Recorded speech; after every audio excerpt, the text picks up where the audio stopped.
this evening. I want to bring news from Sudan, as I have before, the continuing war that is happening there lately. From just to catch you up, those who don't know what is going on October 25th, 2021, Lieutenant General Abdel Fattah al-Burhan, commander of the Sudanese Armed Forces and head of the Sovereign Council, launched a coup and framed it as a gesture in an endeavor to maintain Sudan's push towards stability and progress. Deeply alarmed by the takeover, the U.S. suspended its $850 million designated funding to support Sudan's democratic transition. Very interesting there. The United States has invested $850 million towards the democratic transition there in Sudan. And so you see their interest.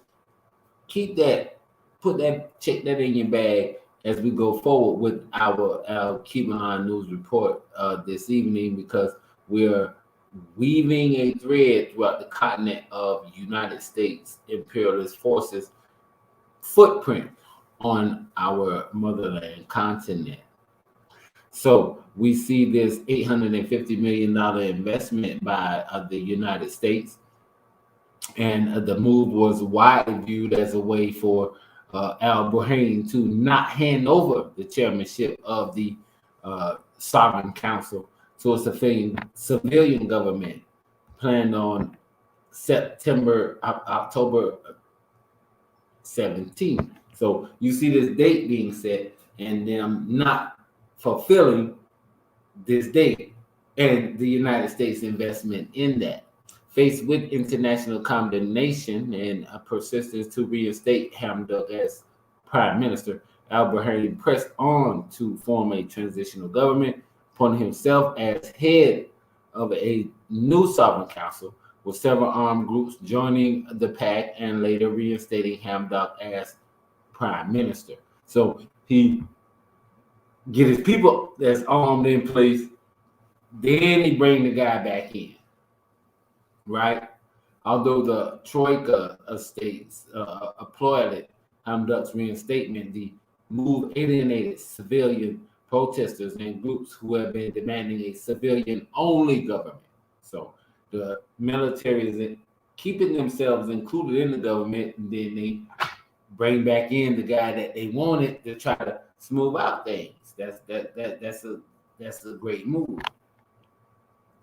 But this civil military coalition, there are several reasons why the partnership fell apart. The coup is a consequence of weak civilian politics with no dominant civilian political party to lead the transition. Over the decades, it has encouraged the military to repeatedly intervene and rule, thereby creating a ready-made excuse for future interventions. Several armed groups who became part of the government after signing the Juba peace agreement in 2020 demanded government positions for themselves and rewards for their followers. For example, the Sudan Liberation Army's Minawi and the Justice and Equality Movement's leader Gabriel Ibrahim was appointed as finance minister with al-Burhan support. In contrast, Minawi was appointed governor of Darfur due to Lieutenant General Mohammed Hamdan Dagalo Hemeti. Keep in mind these politics. You heard and mentioned the city Darfur there again, and we'll go into it because there's conflict in Darfur now.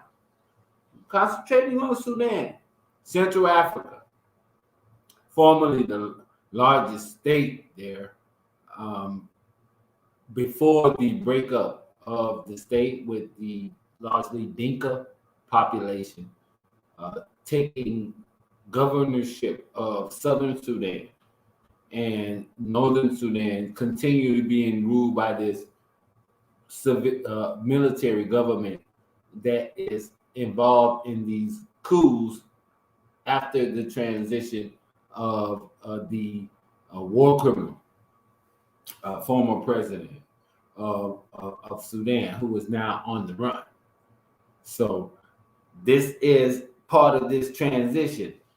They're trying to make it where they hired the prime minister back that the people wanted, but they put their military people in place. And now this guy that they're bringing in, Manawi, was appointed governor of Darfur. So they took the Southern Sudanese brother. Check the politics, right? Southern Sudan is not the part of Darfur, but they took the African Dinka brother and put him to be governor of Darfur because they know those are African people being attacked there in Sudan. Check the politics. So going further, in addition, international creditors who often have no idea about the complexities of the Sudanese economy, of course, insisted that Sudan follow a complex debt relief program that is ill-suited for a state recovering from decades of state mismanagement. Inflation continues to rise 400%, and the national debt is projected to reach $1.2 trillion by 2025. Over the last 2 years, the spending of the army has expanded, while the national economy has been in crisis. Nevertheless, even after agreeing to restructure state finance, Ibrahim broke with Hamdok and emerged as a leading advocate of military seizing power. So you see the nuances of the state expenditure towards military at the time when there's this coup and this crackdown, so that they can repress the people. Al-Burhan, this guy, and Hemedti represent the regional interests of Saudi Arabia, the United Arab Emirates, and Egypt, the latter in favor of a military-style, stable, and secure Sudan. That's what Egypt wants. Both Saudi Arabia and the United Arab Emirates threw their weight behind Egypt after growing tired of the former Bashir regime not providing a stable and secure environment for their investments in Sudan. So Bashir, on the run, couldn't provide the stability that the other Arabs wanted, so he had to go. But the ones that they put in place can't provide the stability now. Also, there's conflict. Understand, African people, Africans in the West, Africans in the diaspora, the complexity of African politics.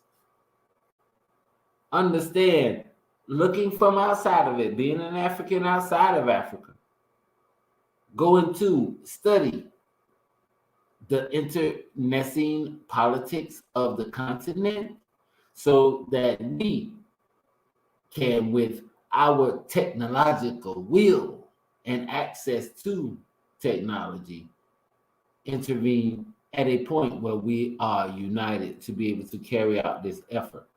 But I go forward in Sudan. Egypt's interests were about protecting its southern borders that shared 1,000 kilometers of borderland and the Red Sea, which is the only access point to its Suez Canal, generating $5.7 billion in 2018.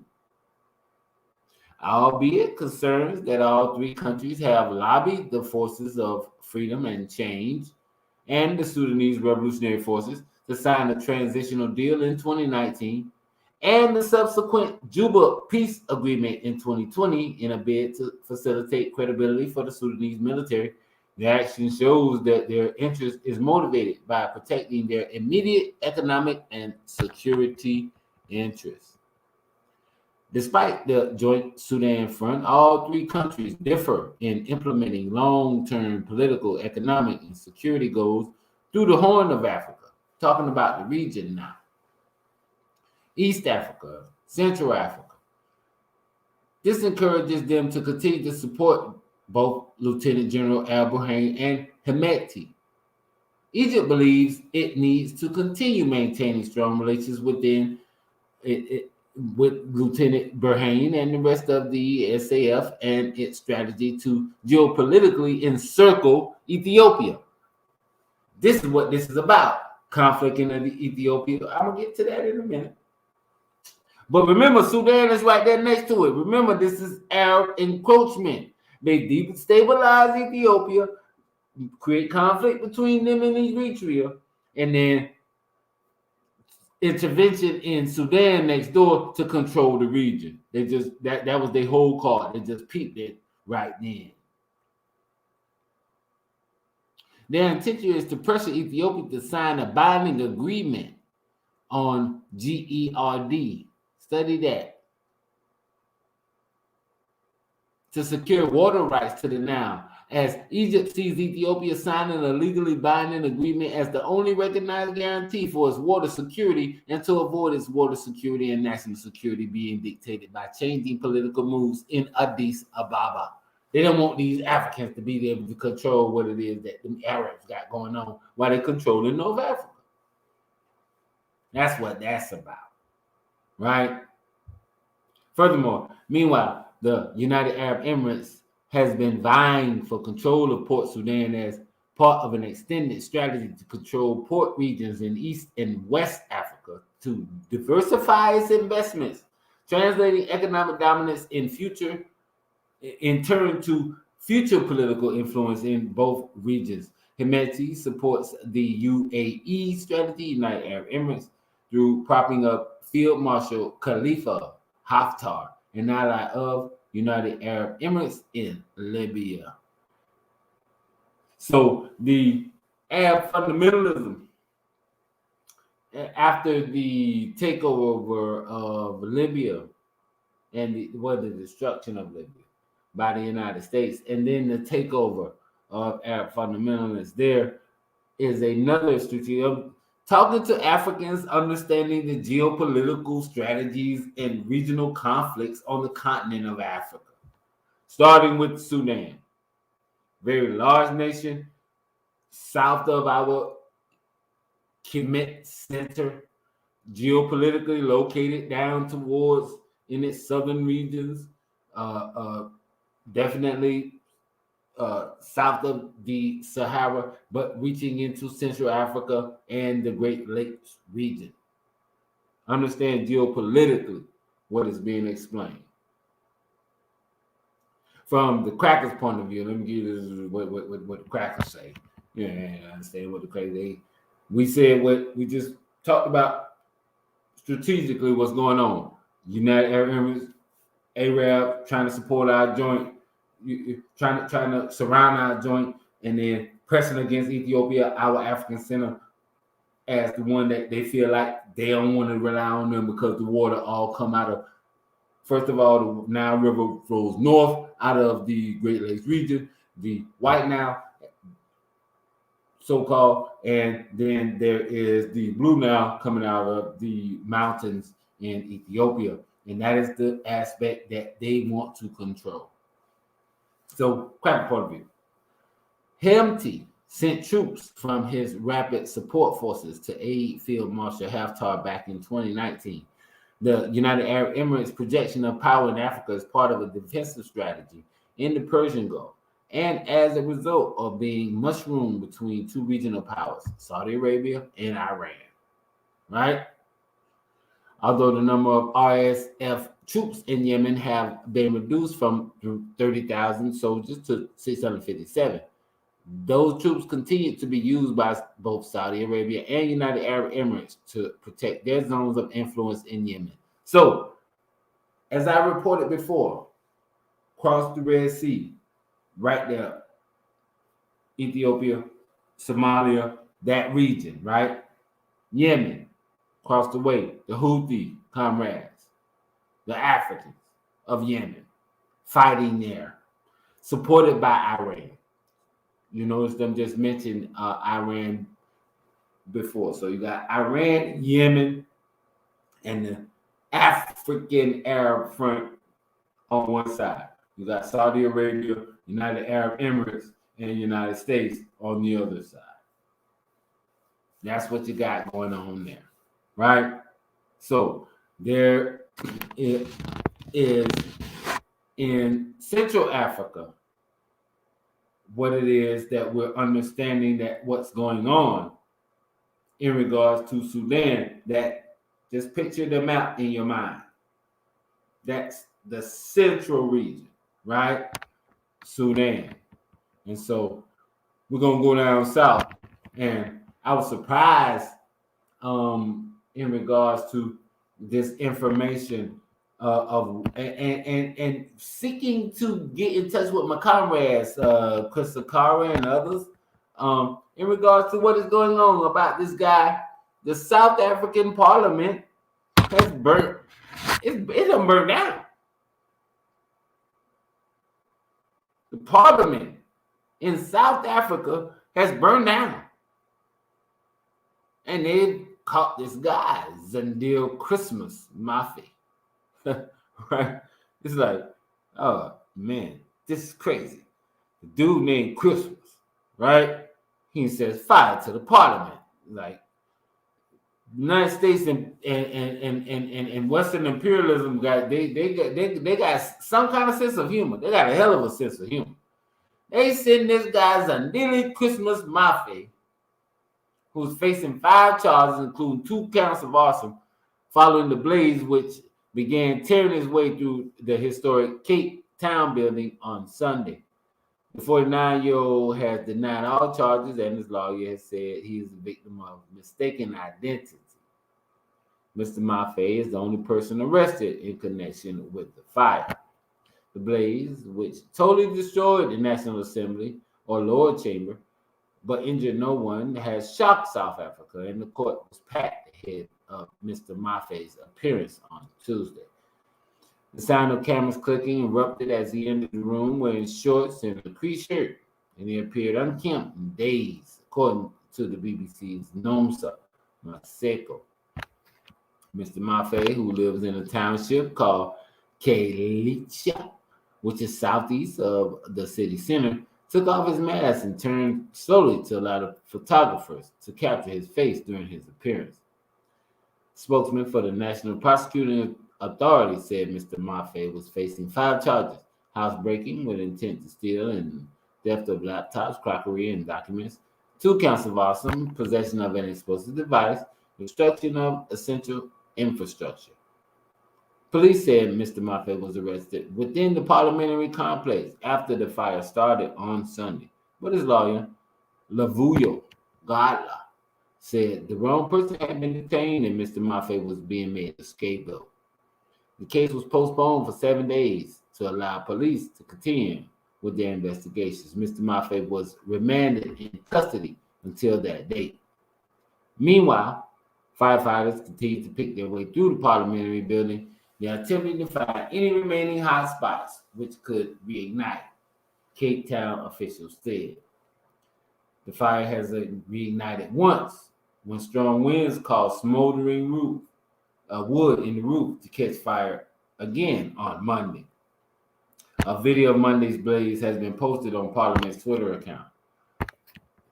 The fire was finally put out at about midnight local time. 25 fighters remain on site, fire service spokesperson Jermaine Carlisle told news agency AFP. On Sunday, President Cyril Ramaphosa, who admitted the building's sprinkler system had not functioned properly, praised firefighters for responding to the terrible and devastating event in minutes. Government Minister Patricia De Lille separately admitted that CCTV cameras had not been monitored at the time the initial fire started. It is expected to be many months before the building can be used again. So you see here this very pertinent report and these last couple of comments that the building's fire sprinkler system had not functioned properly, admitted by the president, and that a government minister said that the cameras wasn't working. What y'all say, African people? Huh? Now, put this in coordination with the fact that South Africa was blamed for the Omicron outbreak and that South Africa is another very strategic geopolitical center. And that this, we're talking about their government center. This is like the Congress, like the Capitol building burning down in the United States. And they got this guy who come out looking dazed, looking like the Manchurian candidate, look, you know what I mean, MK Ultra. He don't know what's going on. Take off his mask so you can see him describe very descriptively in regards to the feeling and emotion on that brother's face, which lets you know, if you understand these type of incidents and study them, that this brother wants his face to be seen. He wants you to know that he's innocent. At the same time, while this is happening, the president is admitting that the fire sprinkler ain't working, and the government minister say the cameras ain't working, so you can't even see it. So, 2 and 2 together. Sudan, South Africa with the Omicron outbreak, sounding like some rehashing the AIDS theory stuff, right? And in Sudan, conflict and Arab invasion. We're moving around the continent, right? Now, Cleveland on News, where the concept is to get you to understand what is happening politically in our homeland, and then align yourselves in regards to organizations that carry out this work. December 12th, All African People's Revolutionary Party, UNIA, WADU. Understand that where we are now in this military medical apartheid demonstration and soon to be all out conflict, that there are decisions that have to be made by our community, and there's information that can be had by one that can put one in an advantageous situation in regards to what it is that they are pulling off on us and what kind of strategic moves it is that we could make. But furthermore, in regard to South Africa, it was very, very, very pivotal that this administration and the scientists within the nation saw it as a attack on the sovereignty and the medical sovereignty, the medical sovereignty of them as a people. In South Africa, and you see Indian scientists, you'll see African scientists, you'll see the plethora of the medical fortress of South Africa reacting to give the information. And those of us who haven't had access to that, many have. I know it's in many quarters of the South African doctor who talked about the spike protein that is a part of the reason why the COVID virus is able to remanufacture itself to the degree that it's able to, and why the spike protein is the thing that we need to look out in regards to seeing it as a attack on the immune system, the same way that AIDS and other imperialist manufactured medical apartheid weapons have been used against us before, including syphilis and Tuskegee and other things. Read medical apartheid. But in South Africa, a government statement said the Omicron variant, while highly transmissible, had seen lower hospitalization rates than previous waves. There had been a marginal increase in the number of deaths. It added, the variant first reported by South Africa last month is spreading fast elsewhere, leading to widespread curves. The WHO has warned of a tsunami of infections, But in South Africa, a statement released after a special cabinet meeting said cases and hospital admission rates had dropped in almost all provinces across the country. For the week ending December 25th, 2021, the number of confirmed infections stood at 89,000, down from 127,000 the week before. So this is a part of what it is that South Africa is reporting.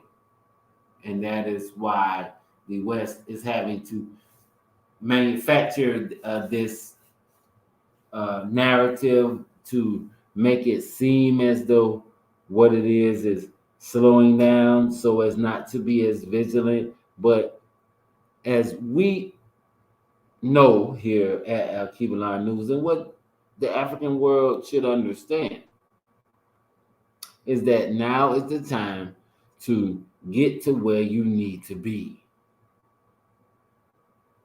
If it's that you need to hunker down and get you some land in Georgia, in Michigan, in New York, in Texas, in Louisiana, in Florida, and lay it out and farm it and be prepared. Get you some cattle, milk you some cows, and be prepared to hunker down.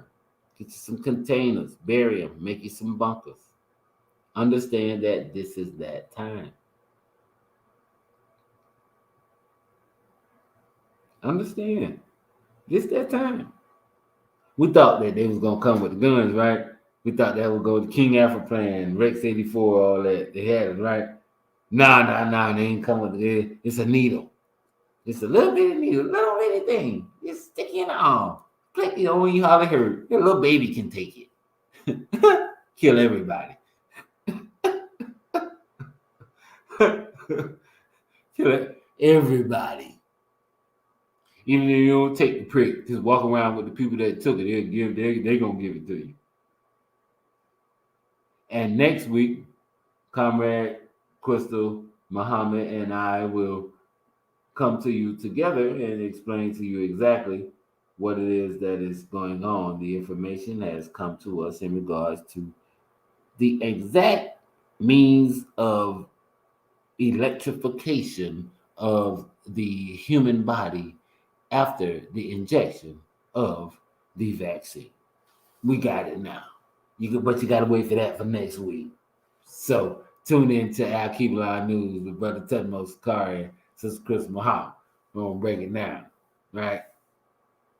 So South Africa has bucked back on that claim and that declaration that they are responsible for this new variant and that will of white supremacy to try to blame the African with the strongest immune system in the world and the greatest spirituality in the world, the greatest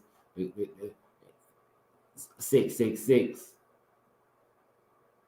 carbon, our being, to try to trick us into taking something to break down the greatest immune system ever created in the history of mankind, to try to convince us, as they did those sharecroppers and workers in Alabama, to just trust us. Just trust us. Right? And that because we're under their custody and because the fear that's been implemented in us, because we're engineered and hell, oh yeah, we talk about what it is that we're going to do and we'll respond to immediate cases. But as Malcolm said, the first thing it is to do is you need to organize to get out of here. But until we can, we gotta have some food, we gotta have some protection, we gotta have children, we gotta have education, we gotta have a roof over our head, right? But I think at this point we need to take a serious look at the first option. For real. Because in a minute you ain't gonna be able to work these jobs. Even if you're independent on your own, who the customer is you got. Who ain't gonna believe that the person that ain't got that sign in front of the business that said they vaccinated that they'll trust to even go in there and do business with you. These are the things that we need to think about. Marcus Garvey's projection is coming nigh. For real. And so, as we just mentioned a few minutes ago, in regards to Sudan and the continued Arab assault on North and Central Africa, in Tigray, the conflict between them and Ethiopia is now reaching extreme. Looking at a video of a young man there in the hospital bed and surveying the region. What's happening is this: United States imperialism has caused the conflict, and then on top of it is that told Ethiopia, man, these people got these other people living across your border, but they really work for their government. You need to stop these people, right? So they attacked the Tigray region.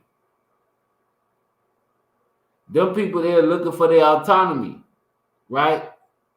They in the region, they in Africa, they got a history hundreds of thousands of years old, and that feudalism, which has existed within Ethiopia, was exacerbated by the United States. That president, that guy, he was moving in the right direction. United States prompted this war. They prompted this war by saying they trying to say that they trying to. Eritrea is a whole nother country. How they in your country trying to say they want to control this region? That's what the United States did. Their State Department, their Department of African Affairs, Deputy Secretary. I'm reading their communiques. I'm seeing what they're saying. That's an advantage of working for the African Union. I can call these guys and I'm like, what's going on? And they're like, okay, they just read this. So I know. And then when they create the war, when the aid agencies decide that, okay, some people want to just take some food there, they droned it. They blew it up. Nobody wanted to come after that. Now there's famine. Now the hospitals are full. Now they can't get medical supplies. United States started, and then when the people try to get aid in, they bomb the convoys, bringing the aid in. This is what they're doing in Ethiopia. That is the conflict, right?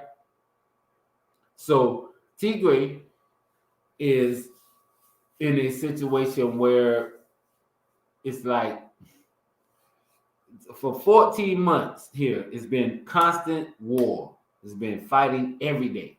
Right? And so when you look at Ethiopia, you look at the map, this is the Afar and Amhara regions, that northern regions, west and central, right? And so this conflict in that region has caused it to where before, you remember, those of us who remember from the early 80s and late 70s, the famine in Ethiopia. Ethiopia is our center, is our governmental center, it is our spiritual center. The United States and its imperialism has already destabilized, and with its Arab brothers, want to take over that region. As we had in meeting with here in Atlanta in a city called Clarkston. You can go to many Ethiopian and Eritrean cafes, and I do and have conversation with these guys. It is clear Ethiopia practiced feudalism before. They wanted to control everything. Although the Amharic were a minority, the Oromo are the majority in Ethiopia, And the Tigray were up under them another majority people, more than the Amhara was. And so now those people fighting for autonomy. And in this conflict, the Oromo and the Tigray have formed an alliance together. And the United States in there stoking that. How they gonna get together against you, Ethiopia? You the government. How they gonna how they gonna try to buck against your authority? This is how United States imperialism flames these conflicts. That's how it occurs. The African seeking to be involved diplomatically, politically, across the board, organizationally, would make these steps to create a relationship with the embassies of these nations in Washington, D.C., the majority of them, most of them, and create the type of relationship whereby which you will be trusted to, first of all, even know what's going on. Things help to be able to do it, learn a bit of the language. First of all, present yourself to them, have enough dignity to go to Washington, D.C., spend time there. Visit the African embassies. Statesmanship, statehood, statecraft. These are the things that the African in the West has to reclaim for himself and herself. This is what was taken from us. Pan-Africanism and connection to the continent is not about theory. It is about knowing, understanding the nuances of each nation, each tribe, from region to region, what the conflicts are, what the needs are, what the government structures are, and who the people are.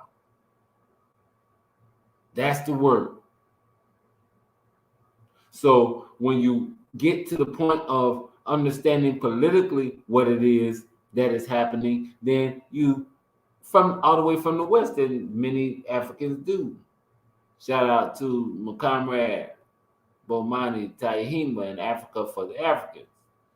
Taking people home, letting them see what's going on, and then provide an opportunity if they decide to come home and stay. The opportunity is there. That is what it is that we're talking about. That is the fulfillment of that prophecy. Princes shall return from the west. In Ethiopia, the conflict has reached a conflagration point whereby which Tigray itself understands politically that it is being manipulated. It finally saw it. It's like, I feel like they disrespected me, but I don't want to go at them like this because I feel like the cracker trying to put me up to do it. And so Tigray pulled out their forces last week. They pulled out their forces from the border of from across the border. Tigray was across the mountains. Ethiopia is very mountainous, right? And so when you go there, you'll see, you fly over, there's mountains, then they open up the plains. They were halfway across those mountains. They were well entrenched. They turned back around. They went back home. They decided not to fight their brothers and sisters. And so we see in these conflicts from North and South, Central Africa, the intervention of the United States government in these conflicts. Each and every one. I always say that was the reason for Barack Obama even becoming the president. It's like he had to put a black face on, Western imperialism. Make it cool, brother. You walk up in there with a cooler stride, You just want to like him so much. And now we're dealing with Arab fundamentalists when we had the greatest friend that Africans ever had from the Arab nation in Gaddafi. And that neo-colonialist Tom took him out. Yeah, we sat here. We know which side we want to be on. We know. Oh, yeah, the Arabs slaved us too. You got to understand geopolitical politics. If not, you're going to make the same mistakes and you're going to still be stuck in the same situation over and over and over and over again.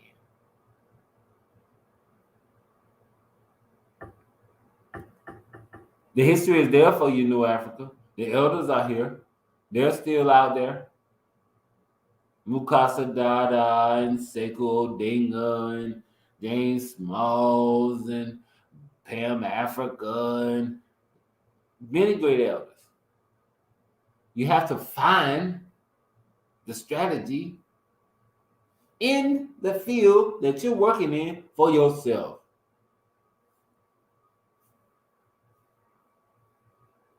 The direction of African revolution, the individual paths, when it comes time for it, always converge. You don't even have to press it. Just that other person, as long as you keep working, they'll be there at that time when you get to the point that you need them to continue to press you and push you and sometimes mold you into that next position that you are to partake in at that time. Isn't the African World Revolution so powerful? Isn't it so beautiful? The struggle is so beautiful. When you're dedicated, when you're purposeful, when you seek nothing except to honor the ancestors, follow the dictate of the elders, and put the work in. Yeah, we're going to talk a little bit. You got to explain what it is that you're doing, but you're not just going to be doing that. Understand me. The people who work, they're taught, but you're going to see them working too. You're going to see them in the field. You're going to see them supporting political prisoners. You're going to see them supporting the families of genocide and police terrorism victims. You're going to see them in campaigns to educate African youth towards revolution. You're going to see them in the field now. They ain't going to be just talking all the time. But let's swing back around the continent one more time, right? Because it's something real for real I got to tell you about. In Mali, over the course of the last 10 years, has seen United States imperialism in the guise of enemy Arab imperialism. The Arabs and the crackers done got together to attack Africa and then acting like that they're against each other, but at the same time they're together. Good God, African family. Only in ourselves will we, like Dr. Clark said, we ain't got no friends. Ain't nobody but us, right? But in Mali, they have decided to, out of solidarity and out of desperation, because here just 8 weeks ago, the whole army was ordered out of Mali, right? And so at that time, they knew that Mali was going, that France was going to, try to countervene, right? Send a counter-revolutionary force. That now that they had made that very nationalistic move to disband all units of the French military within Mali and send them back to France. So what Mali decided to do at that time was to hire this private, although largely manned by Russian military private contractors, right? And so Mali confirms the Russian soldiers' deployment in Timbuktu. Gunmen in that area had, of course, been attacking these same imperialist forces. So France was there working with the United States and ISIS against Mali, then attacked Timbuktu, as you know, as you heard, if you've been following this conflict, and that they had destroyed a major portion, a large part of, not a majority of. There was a very courageous brother who saved the majority of the great Timbuktu libraries, but much of it had been destroyed. And so the government in Mali was trying to figure out a solution, trying to figure out what to do, trying to figure out how to stop this onslaught of Arab imperialism coming from the north down to the Sahel region and into West Africa. After the demise of course, Gaddafi and the United States subterfuge with Barack Obama, right? So you have Barack Obama come in, trick everybody, make everybody in Africa think he their friend and their brother. He killed Gaddafi, destroy our Arab comrade there, and that bastion of African Arab unity. And then all of a sudden after that, you have this massive wave of Arab imperialism across the continent in the form of ISIS. Beautiful, beautiful plan. Beautiful plan, right? I couldn't have written it better myself. United States and Arab imperialism in a full sweep across the continent, from east to west to central, coming through Somalia, coming through Mali and Nigeria, coming through Sudan, Ethiopia, Egypt, right? The South. Why is it that the South is always the last bastion of African legitimacy and sovereignty? Seems like.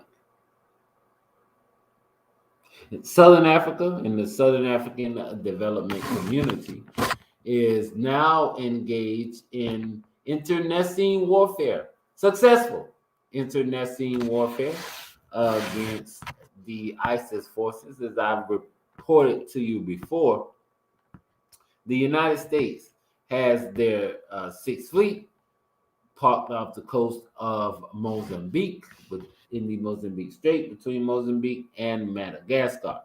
This Sixth Fleet have been in contradiction operations in northern Mozambique in the form, once again, of these ISIS fighters there, because of the minerals that are in Cabo Delgado there in this region of Mozambique.